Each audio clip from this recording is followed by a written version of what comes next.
सुप्रभात बच्चों, कैसे हैं आप सब? मज़े में ना।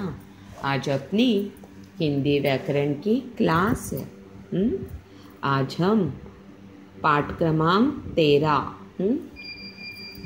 वर्तनी संबंधी सामान्य अशुद्धियाँ, इसका मतलब क्या है? Correction of incorrect words. हाँ, जो इनकरेक्ट वर्ड्स होते हैं उनको करेक्शन करना। वर्तनी यानी क्या? करेक्शंस।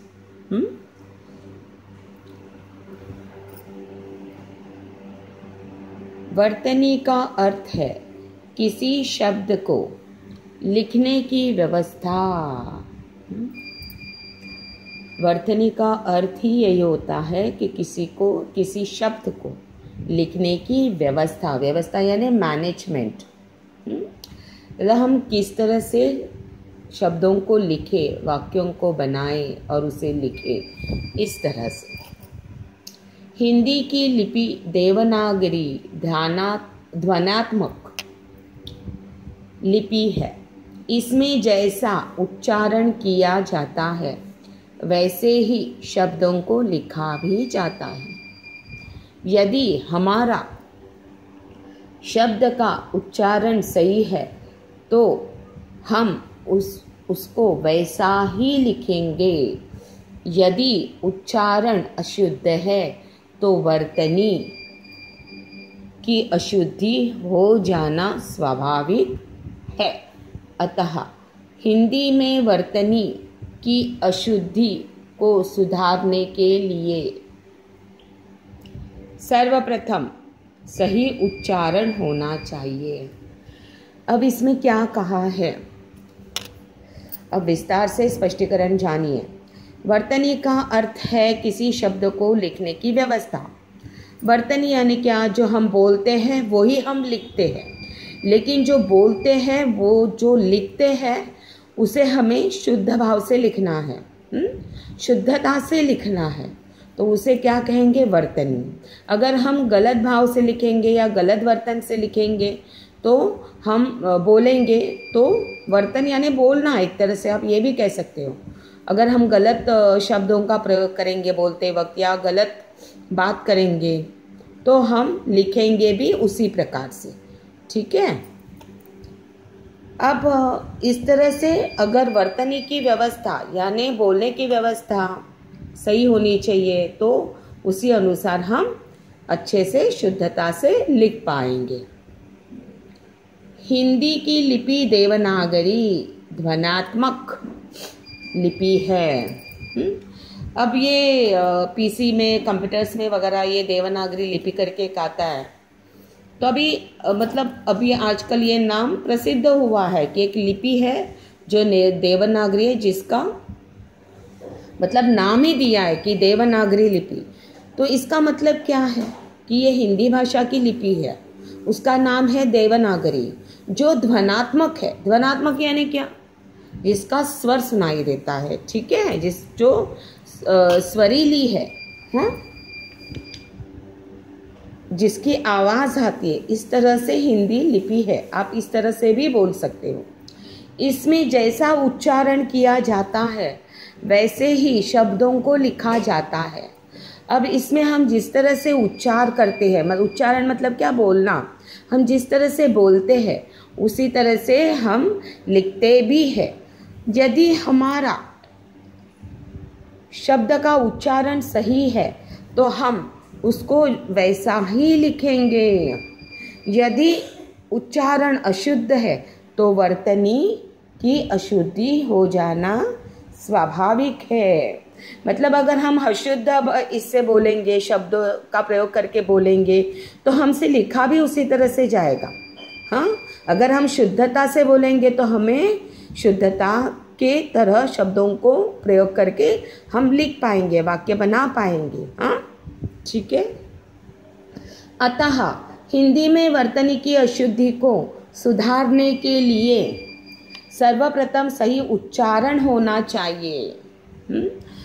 तो यहाँ पे क्या बताया है, अगर हम अच्छे से बोलेंगे, सही शब्दों का प्रयोग करेंगे, सही शब्दों का, व्यंजनों का, उसके साथ स्वरों का, हाँ, अगर हम अच्छे से वर्तनी यानी बोलेंगे, वर्तनी का एक मतलब और भी है बोलना, हाँ, तो अगर सही तरह से हम उच्चार करेंगे तो हम उसे सही तरह से लिख भी पाएंगे। तो सही उच्चार होना ज़रूरी है बोलते वक्त। उच्चारण दोष के कारण होने वाली कुछ वर्तनी संबंधी अशुद्धियाँ नीचे दी गई है, इन्हें ध्यान से पढ़िए और समझिए। उच्चारण दोष के कारण होने वाली कुछ वर्तनी संबंधी अशुद्धियाँ, मतलब कुछ शब्द ये है जिनमें अशुद्ध शब्द है और शुद्ध शब्द है, हाँ, तो अभी हम उसका अध्ययन करेंगे और समझ के भी लेंगे। आधीन, ठीक है, अधीन, तो आप बोलते वक्त इंसान बोल जाता है मैं उसके अधीन हो गया, तो उसका सही उच्चार क्या है, अधीन, मैं उसके अधीन हो गया, इस तरह से। अब यहाँ पे क्या लिखा है, आवश्यकता, तो आवश्यकता नहीं तो आवश्यकता, इस प्रकार से लिखना है। ये शुद्ध वर्तनी शब्द है, अशुद्ध वर्तनी शब्द है। बारात, हाँ, तो शुद्ध शब्द क्या है, बारात। पारिवारिक, तो शुद्ध शब्द क्या हुआ, पारिवारिक। कवि, अब यहाँ पहली मात्रा की दूसरी मात्रा, इसका फर्क बताया है, उच्चार एक ही है, कवि। तिथि, यहाँ भी मात्राओं का भेद बताया है, शुद्ध मात्राएं और अशुद्ध मात्राएं और शुद्ध मात्राएं। ऋतु इस तरह से लिखा जाता है और बोला भी जाता है। कृपा। मातृभूमि। बीमार।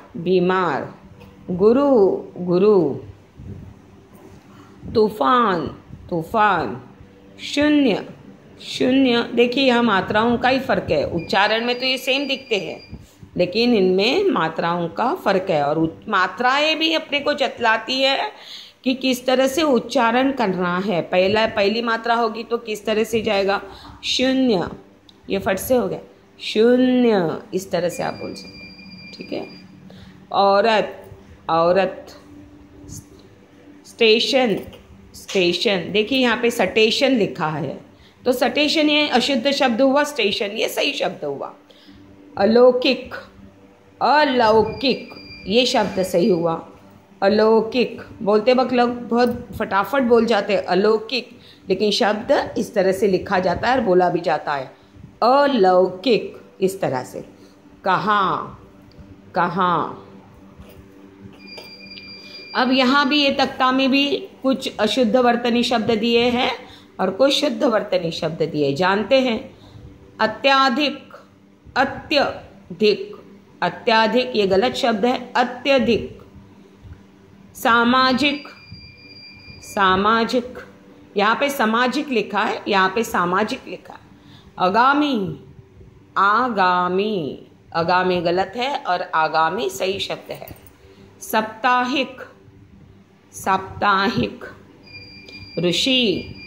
ऋषि, यहाँ मात्राओं भिन्न है, क्योंकि,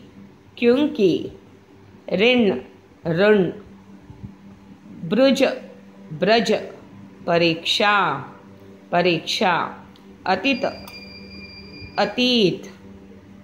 मृत्यु, साधु,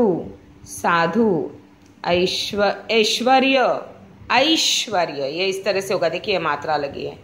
त्योहार, तो त्योहार ये सही शब्द है, त्योहार नहीं बोलते कोई, त्योहार नहीं बोलते, त्योहार, हाँ, ओ की मात्रा लगी है, औ की नहीं, इस तरह से। स्पष्ट, आँख। विज्ञान, यहाँ पे विज्ञान करके लिखा गया है, उच्चारण तो इस तरह से होगा लेकिन इसका सही उच्चार विज्ञान है और ये लिखा भी इस तरह से जाता है। तो इसमें अभी हमने क्या जाना, सारा कुछ इसमें हमने ये जाना कि उच्चारण की तरह अशुद्ध शब्द है, उनकी मात्रा है भी अशुद्ध है, और उसकी वर्तनी शब्द जो शुद्ध भाव में है वो राइट साइड में यानी दाई साइड में लिखे हुए हैं। तो इन्हें हमें ध्यान से पढ़ना है, इनका भेद भी हमें सही तरीके से समझना होगा। ठीक है, आगे बढ़ते हैं। प्रतिज्ञा, प्रतिज्ञा ग को य लगाया और खड़ी पाई लगाइए, लेकिन नहीं, प्रतिज्ञा इस तरह से लिखा जाता है। निर्गुण, निर्गुण न में फर्क है, देखिए। सीढ़ी, सीढ़ी। प्रातः काल, प्रातः काल, देखिए अह का उच्चार आया है यहाँ पे। आशीर्वाद, आशीर्वाद। कवित्री, कवयित्री, ये सही शब्द है। इसीलिए ये सारे शब्द शुद्ध वर्तनी और अशुद्ध वर्तनी और शुद्ध वर्तनी बताई है, तो इनका आपको मनन करना है। अपने आप में भी कोशिश करिए कि इनमें कैसा भेद है, कैसा डिफरेंस है, और खुद प्रयास करिए शुद्ध वर्तनी और अशुद्ध वर्तनी ढूंढने का। ठीक है। इसकी मात्राएं, इसके स्वर, ये पूरा शब्दकोश आपको शुद्ध वर्तनी और अशुद्ध वर्तनी का मिला है। इसका अच्छी तरह से आप अभ्यास करिए। मेरी ये क्लास यहीं पे समाप्त होती है। मिलते हैं अगली क्लास में, अगले पाठ में। Thank you.